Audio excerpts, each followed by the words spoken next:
मैं अध्यक्ष रेंज अफसर एसोसिएशन सिवनी बनप्रत। यहाँ हम लोग इसलिए इकट्ठे हुए हैं क्योंकि लटेरी में हुए एक घटना में जिसके तहत चोरों के द्वारा लकड़ी जो काटी जा रही थी, उस घटनाक्रम में एक व्यक्ति की मृत्यु होने पर हमारे कुछ साथियों को, कुछ हमारे वन परिवार के लोगों को उसमें जेल में निरुद्ध किया गया है, जिसके विरुद्ध में हम आज दिवस 16/8/2022 में सारे वन मंडलों में, पूरे मध्य प्रदेश के सारे वन मंडलों में अपने अस्त्रों को जमा कर रहे हैं। क्योंकि जब इन अस्त्रों का हम सदुपयोग कर ही नहीं सकते हैं तो इनको रख करके क्या करेंगे। ये खिलौने के माफिक हैं जो हमारे पास पड़े हुए हैं, जिनको हम जमा करके शांतिक रूप से अपना विरोध प्रदर्शन कर रहे हैं। इसमें हम अभी पेंच पार्क में यहाँ जमा कर चुके हैं, सिवनी बनप्रत में। साथ ही साथ हम साउथ सिवनी में जमा कर रहे हैं और दक्षिण सिवनी में हम जमा कर रहे हैं इन शस्त्रों को। कि लटेरी में हुए हत्याकांड में जो हमारे वन कर्मचारियों को निरुद्ध किया गया है जेल के अंदर, उनको ये न्याय दिलाने के लिए कि बिना जांच के, बिना मजिस्ट्रियल जांच के उनको गिरफ्तार कर और जेल में निरुद्ध कर दिया गया। और बल्कि उनके साथ में और भी 1-2 कर्मचारी थे, उनको भी निरुद्ध करने की प्रयास किए जा रहे हैं, जिसके विरोध में हम अपने अस्त्र जमा कर रहे हैं। क्योंकि इन अस्त्रों का सदुपयोग हम कर नहीं सकते हैं, एक खिलौने के माफिक हमारे पास हैं, इसलिए हम इसको जमा करके सांकेतिक रूप से हम अपना विरोध प्रदर्शन कर रहे हैं, जिससे कि मजिस्ट्रियल जांच के बाद ही उनको किसी प्रकार की कार्रवाई की जाए।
वाले यहाँ पे एकत्रित हुए हैं। जैसा कि आप सभी को पता है कि 9 जुलाई 2022 की रात्रि को वन अपराधी और वन कर्मचारी और अधिकारियों के बीच मुठभेड़ हुई थी। वन अपराधी लकड़ी चोरी करते हुए पाए गए थे, जिसमें वन अपराधियों के द्वारा वन कर्मचारियों और अधिकारियों पर हमला कर दिया गया था, जिसके आत्मरक्षार्थ वन कर्मचारियों के द्वारा हवा में गोलीबारी की गई थी, जिससे कि एक अपराधी की मृत्यु हो गई थी। उसके दौरान ये हुआ कि अपराधियों को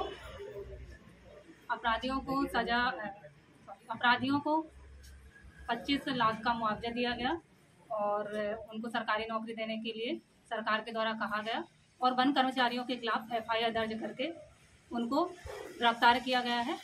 यदि हम अपने आत्मरक्षार्थ में गिरफ्तार होते हैं, हमारे लिए FIR की जाती है, तो हम किस तरह से अपने वनों की रक्षा कर पाएंगे, वन्य प्राणियों की रक्षा कर पाएंगे।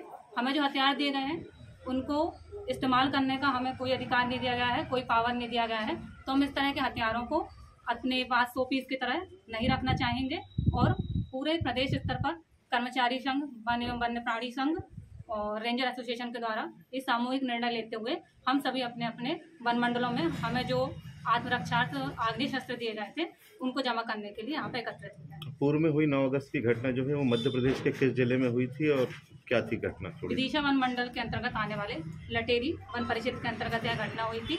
सूचना मिली थी कि 15-20 बाइक सवारों के द्वारा लकड़ी को काटकर चोरी करके परिवहन किया जा रहा है।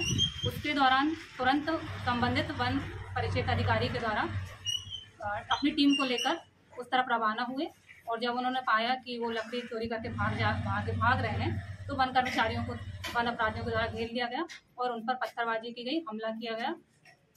ये कितने रेंजर्स की यहाँ पे अभी गन वगैरह जमा की गई है? अभी तो पूरे प्रदेश स्तर पर ये कार्रवाई चल रही है और आज का दिन ही डिसाइड हुआ है 16 अगस्त को। सिवनी में कितनी? सिवनी में अभी पेंच अभ्यारण्य में जो पेंच ऑफिस है वहाँ पर 9 रेंज अफसर है, उनके कर्मचारी और रेंज अफसर के द्वारा जो अग्निशस्त्र है वो जमा किए जा रहे हैं। इसके उपरांत उत्तर सिवनी वन मंडल, दक्षिण सिवनी वन मंडल और इसी के अंतर्गत आने वाले नरसिंह वन मंडल में भी इस तरह की क्रिया की जाए। अभी आप लोग ने हथियार जमा कर दिए हैं। सिवनी से लगा हुआ छिंदवाड़ा जिला है जहाँ पर मछली पकड़ने के लिए या उसके अपराधी जो रहते हैं, तो उनसे कुछ ऐसी दिक्कतें, क्योंकि हथियार तो आपके पास अभी कुछ भी नहीं रहेंगे। दिक्कतें तो हमेशा रहती है, ऐसा नहीं कि छिंदवाड़ा बस में, पूरे मध्य प्रदेश पे यही स्थिति है। चाहे तो हम देखें तो वन्य प्राणी अभ्यारण्य हो, चाहे हमारी क्षेत्रीय की रेंजें हो, सभी में इस तरह के अपराध घटित हो रहे हैं। और यदि एक वन कर्मचारी या वन अधिकारी निहत्था इस तरह अकेला रह के रक्षा करेगा तो पहले वो वनों की रक्षा किस तरह करेगा यदि उसकी खुद की रक्षा इनसे और नहीं हो रही है तो।